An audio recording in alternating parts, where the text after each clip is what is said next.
A sloth, a donkey, and a curious human. Send a prompt and see what they're doing. One hits record with a question on his mind. Two brothers pick it up, see what they find. Corn takes his time, Herman's got the facts. Back and forth, they never hold back. My weird prompts, come on in, that's where we begin. My weird prompts, glad you're here. This episode was generated using artificial intelligence. Please verify facts. My Weird Prompts is a community-driven initiative exploring how AI can fuel curiosity and uncover the fascinating ways our world works. GPU compute for this podcast is generously provided by Modal. Learn more at modal.com. Imagine it is December 7th, 1941.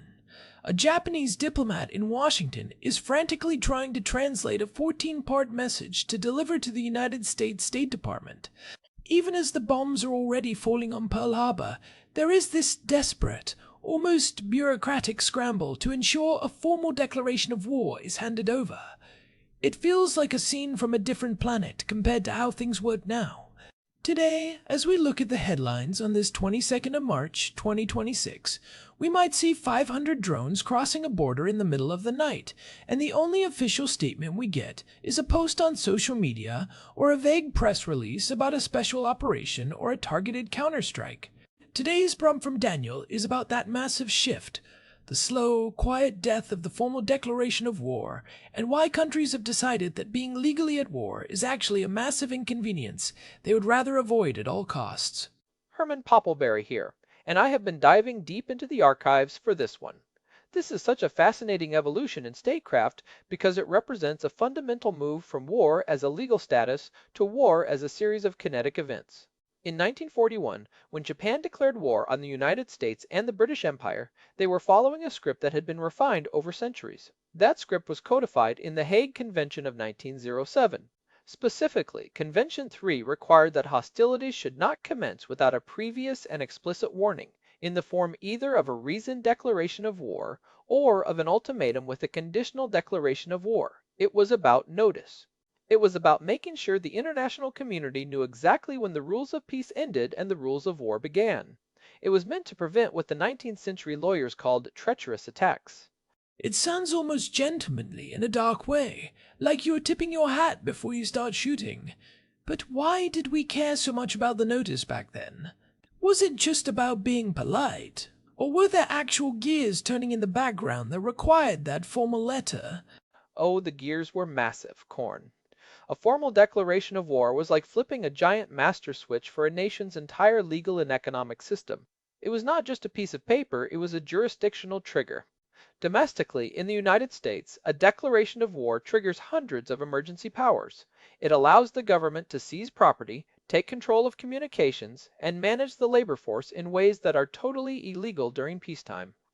We are talking about the Alien Enemy Act, the ability to requisition factories, and the suspension of certain civil liberties. Internationally, it used to trigger the laws of neutrality.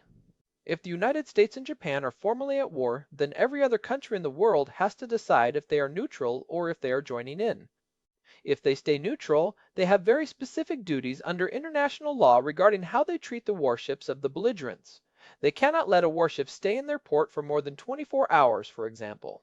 Without that declaration, the legal status of everyone else remains in this murky gray zone. So, we went from this very binary system, either you are at peace or you are in a state of war, to what we have now, which is just a constant state of friction. Daniel mentioned the current conflict between Iran and Israel here in early 26. We have had massive missile exchanges, long-range drone strikes, and targeted assassinations. By any common-sense definition, that is a war. But neither side has handed over a reasoned statement like the Hague Convention required. Is that just because the speed of a hypersonic missile doesn't leave time for a diplomat to finish his typing? Speed is certainly a factor, but it is not the primary driver. The real culprit is actually the United Nations Charter of 1945. This is the great paradox of modern international law. When the United Nations was formed after the horrors of World War II, the goal was to end war forever. Article 2, Paragraph 4 of the Charter basically says that all members shall refrain from the threat or use of force against the territorial integrity or political independence of any state. Because the charter essentially outlawed war, declaring war became the equivalent of a criminal announcing they are about to commit a felony. If you formally declare war today, you are admitting that you are violating the United Nations Charter. You are essentially painting a target on your own back for international sanctions and intervention. That is incredible. So, by trying to outlaw war, we didn't actually stop the fighting, we just stopped people from calling it war. We turned it into a branding exercise. If I don't call it a war, I can claim I am acting in self-defense under Article 51, or I am conducting a police action, or a humanitarian intervention. It is like a loophole that everyone agreed to use at the same time. And the incentives to use that loophole are overwhelming. Look at the insurance industry as a concrete example. Most maritime and aviation insurance policies have what is called a war exclusion clause. If a country formally declares war, every merchant ship flying that country's flag suddenly finds its insurance is void, or the premiums jump by 10,000% overnight. By keeping the conflict in the category of an international armed conflict rather than a formal war, governments can keep their economies running a bit smoother. They can pretend the global trade system isn't being disrupted while they are simultaneously launching cruise missiles at each other's ports. It is a form of legal fiction that allows the global economy to keep breathing while the military is trying to suffocate the opponent. I remember we touched on this a bit in episode 1276 when we talked about shadow strikes. The goal there was deniability, which is the ultimate shield in the 21st century. If you declare war, you lose deniability instantly. You are putting your name on the bill. But if you just engage in what the lawyers call an international armed conflict, you keep a lot more options on the table. But Herman, doesn't this create a massive problem for democratic oversight? If the President of the United States, for example, doesn't need a formal declaration from Congress, who is actually checking that power? This is where the domestic side gets really messy and, frankly, quite dangerous for the concept of checks and balances. The last time the United States Congress formally declared war was December 11, 1941, against Germany and Italy. Every conflict since then, Korea, Vietnam, the Gulf War, Iraq, Afghanistan, and the various interventions we see today, has been done without a formal declaration. Instead, we have these things called authorizations for use of military force, or AUMFs. These are essentially blank checks that Congress gives the executive branch. The 2001 AUMF, passed right after 9/11, has been used to justify military actions in over 20 different countries for more than 2 decades. It is a legal zombie that never dies. It allows for global warfare without the political accountability of a fresh vote on a declaration of war. It feels like Congress has basically abdicated its responsibility because they don't want the political heat of a formal vote on war. If things go south, they can point at the president and say it was his decision, even though they provided the funding. It is a way to bypass the constitutional requirement that the power to declare war rests with the people's representatives.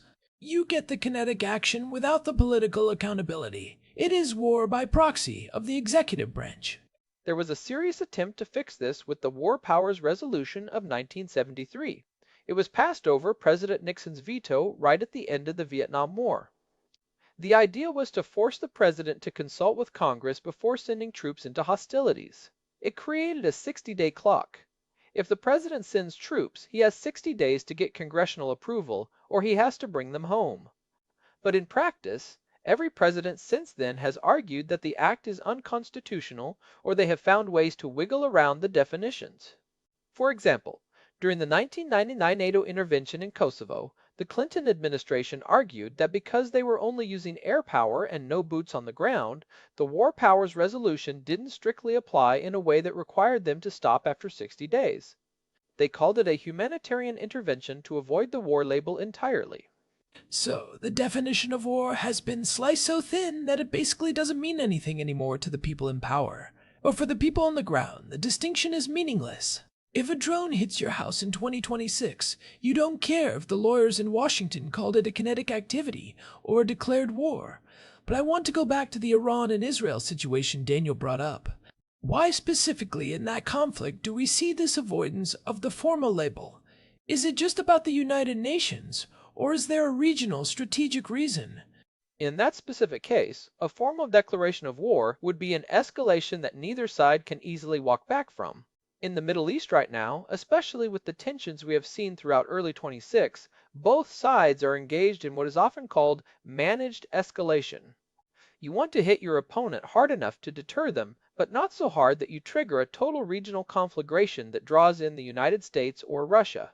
A formal declaration of war is a signal of total intent. It says the goal is no longer just deterrence or degrading capabilities, it is the destruction of the enemy's regime. By avoiding the declaration, they leave a tiny bit of room for back-channel diplomacy and de-escalation. It is the legal equivalent of leaving the door cracked open just an inch so you can slip out of the room if things get too hot. That makes sense, but it also sounds incredibly dangerous. If you don't have a clear beginning to a war, you also don't have a clear ending. One of the benefits of the old system was that wars ended with a peace treaty. There was a formal document that settled the borders, exchanged the prisoners, and ended the legal state of war. Now, we just have forever wars that fade in and out of intensity. We have ceasefires that are broken every 6 months. We have frozen conflicts that last for generations. We have lost the ability to actually finish a conflict because we never officially started it. You hit on a crucial point there, Korn. Without a formal declaration, the transition back to peace is much harder to define.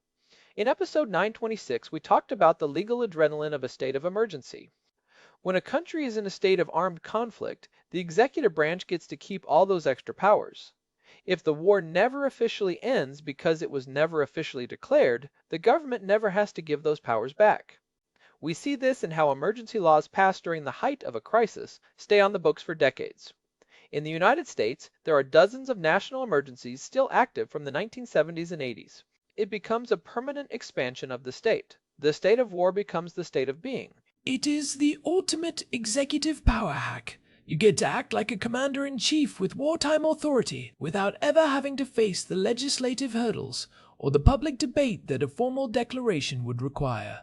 I wonder if this also changes how the public perceives the cost of war. When a country declares war, it is a national moment. There are speeches, there is a sense of shared sacrifice, there is a clear understanding that things are going to be different for a while. Now, war is just something that happens in the background of your newsfeed. It is a line item in a budget that is 3,000 pages long. It feels less real, which maybe makes it easier for us to stay involved in these conflicts for 20 years at a time. Specificity is the enemy of the modern politician. If you are specific about your goals and your timeline, you can be held accountable when you fail. If you keep everything in this vague category of countering violent extremism or degraded capabilities, you can move the goalposts whenever you want. We have seen this play out in the way the United States has handled its involvement in the Middle East over the last few years. The mission changes from defeating an enemy to stabilizing a region to protecting shipping lanes, and because there is no formal declaration defining the scope of the war, the mission can expand indefinitely. It is mission creep as a legal strategy. I think about the legal distinction Daniel mentioned between armed conflict and war. In international humanitarian law, the Geneva Conventions apply as soon as there is an international armed conflict, regardless of whether war is declared. So, in theory, the protections for civilians and prisoners of war are still there. But I worry that by eroding the formality of the declaration, we are also eroding the norms that go with it. If you are not brave enough to call it a war, are you going to be disciplined enough to follow the laws of war? That is the big fear among legal scholars. When you operate in the gray zone, the rules start to feel like suggestions. We see this with the rise of private military contractors and deniable sabotage. If the state isn't officially at war, they feel they have more leeway to use proxies or cyber attacks that sit just below the threshold of traditional combat. It is a race to the bottom where everyone is trying to see how much damage they can do without triggering a response that would be considered a formal act of war. It creates this constant, low-level instability that is incredibly difficult to manage because no one knows where the red lines are anymore. It feels like we are in this weird middle ground where the old laws are dead, but the new laws haven't really been written yet. We are using a 1945 charter to try and manage 2026 technology and tactics. It is like trying to run modern software on a computer from the 80s. It just keeps crashing. So, Herman, if the formal declaration is effectively a relic of the past, what should we be looking at instead to hold our governments accountable? If we can't wait for a vote on a declaration of war, Where does the oversight happen? The oversight has shifted to the power of the purse and the specific authorizations. Listeners who want to track this need to look at the defense authorization bills and the specific language in the funding cycles. That is where the real limits are set today. It is not as dramatic as a joint session of Congress voting for war, but it is where the actual boundaries are drawn. We also need to pay attention to how emergency powers are triggered domestically. In many countries, including the United States, the president can declare a national emergency that unlocks massive powers without any input from the legislature. Monitoring those declarations is actually more important now than waiting for a declaration of war that will probably never come. You have to look at the fine print of the executive orders rather than the headlines of the newspapers. It is about following the money and the legal fine print rather than the big speeches. It is less cinematic, but that is where the power lives now. I think about the metaphor of declaring war in everyday speech. We say we are declaring war on poverty, or declaring war on drugs. It is funny how the phrase has become more common in our language, just as it has disappeared from our actual diplomacy. We use it to show we are serious about a policy, but we won't use it when we are actually sending people into combat. It shows how much we still value the idea of the declaration as a symbol of total commitment. We want that sense of purpose in our domestic policy, but our leaders are terrified of that level of commitment in foreign policy because it limits their flexibility. They want the power of a commander-in-chief without the constraints of a formal state of war. They want the crown without the weight of it. So, looking forward, do you think we will ever see a formal declaration of war again? Or is the Hague Convention of 1907 officially a dead letter? I think it is highly unlikely we will see a formal declaration between major powers unless there is a complete collapse of the current international legal order. As long as the United Nations Charter is the governing document, no one wants to be the first to admit they are breaking it. However, we might see a new kind of formalization. We are already seeing some countries pass domestic laws that create a state of high alert or a special security status that functions like a declaration of war but uses different branding. It is an evolution of the language rather than a return to the old ways. We might call it a strategic necessity or a regional stabilization mandate, but the effect on the ground is the same. It is a rebranding. War 2.0. It has all the same features as the original, but with a more confusing user interface and no clear exit button. It really makes you appreciate the clarity of that 1941 era, as horrific as it was. At least everyone knew where they stood. You knew when the clock started, and you knew what the stakes were. Today, we are all just living in the splash zone of conflicts that don't have a name and don't have an end date. The clarity was a feature, not a bug. It was designed to make war a heavy, serious decision that required the full consent of the nation. By making it easier to skip that step, we have made it easier to enter into conflicts that we don't have a plan to finish. That is the real danger of the decline of the declaration. It is not just a legal formality we lost, it is a hurdle that used to protect us from our own worst impulses. We have paved over the speed bumps, and now we are wondering why everyone is driving so fast. That is a sobering thought. The Declaration wasn't just a letter, it was a speed bump, and we have spent the last 80 years paving over all the speed bumps. Well, this has been a deep dive into a topic that I think a lot of people feel instinctively, but don't always see the legal mechanics behind. Daniel, thanks for the prompt. It really forced us to look at the gap between the rhetoric of war and the reality of modern statecraft.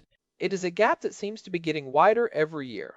If you want to dig deeper into the tactical side of this, definitely check out episode 1276 on shadow strikes. It pairs perfectly with the legal side we covered today. And for more on how these emergency powers work once they are triggered, episode 926 on the state of emergency is a great follow-up. It will help you understand why those powers are so hard to turn off once they are switched on. We should probably wrap it up there before we find ourselves in the state of hostilities over who gets the last word. Big thanks to our producer Hilbert Flumingtop for keeping the gears turning behind the scenes. And a huge thank you to Modal for providing the GPU credits that power this show and allow us to keep exploring these weird prompts. If you found this discussion useful, or if it changed how you look at the news coming out of the Middle East or Eastern Europe, please consider leaving us a review on your favorite podcast app. It really does help other people find the show and join the conversation. We read every single one of them. You can also find our full archive and all the ways to subscribe at myweirdprompts.com. We are available on Spotify, Apple Podcasts, and pretty much everywhere else you get your audio fix. This has been My Weird Prompts. We will catch you in the next one. Stay curious. This episode was generated using Gemini Flash 3. Text-to-speech engine was Chatterbox. Thanks for listening to our show, My Weird Prompts.